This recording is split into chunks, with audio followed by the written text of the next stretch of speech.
চিত্রনায়ক সালমান শাহর মৃত্যুর ঘটনায় দায়ের করা হত্যা মামলাটি আমলে নিয়েছেন আদালত। রমনা থানার ভারপ্রাপ্ত কর্মকর্তাকে পুনঃ তদন্তের পর প্রতিবেদন দাখিলের নির্দেশ দেওয়া হয়েছে।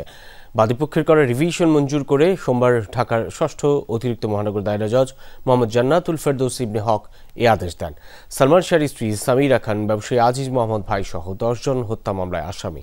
1996 সালে 6 সেপ্টেম্বর মারা যান চিত্রনায়ক চৌধুরী মোহাম্মদ শাহরিয়ার ইমন ওরফে সালমান শাহ। সে সময় অপমৃত্যুর মামলা দায়ের করেছেন তার বাবা প্রয়াত কমর উদ্দিন আহমদ চৌধুরী। পরে 1997 সালে মামলাটিকে হত্যা মামলায় রূপান্তরিত করার আবেদন জানান তিনি। ওই সময় অপমৃত্যুর মামলার সঙ্গে হত্যাকাণ্ডের অভিযোগের বিষয়টি একসঙ্গে তদন্ত করতে থানা পুলিশের পরিবর্তে সিআইডিকে নির্দেশ দেন আদালত।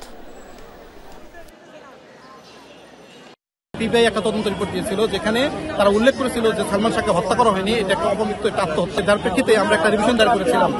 এই রিভিশনে আজকে রায় হয়েছে এবং আজকে রায়ের ফলে এই মামলাটা অপমৃত্যু থেকে হত্যা মামলায় রূপান্তরিত হলো এবং এই মামলায় যারা অভিযুক্ত আসামি আছে তাদের বিরুদ্ধে যে ব্যবস্থা নেওয়ার জন্য আদালত নির্দেশনা দিয়েছেন। রমনা থানা যাতে এইটা তদন্ত করে এবং একটা এজাহার দাখিল করে, এজাহার আদালত বরাবর দাখিল করে, এটার জন্য নির্দেশনা দিয়েছেন এবং যত দ্রুত সম্ভব তদন্ত শেষ করতে বলেছেন। 29 বছর পরে আমরা আজকে যে রায় পেয়েছি আমরা সন্তুষ্ট এবং ইনশাল্লাহ আমরা বিচার পাবো।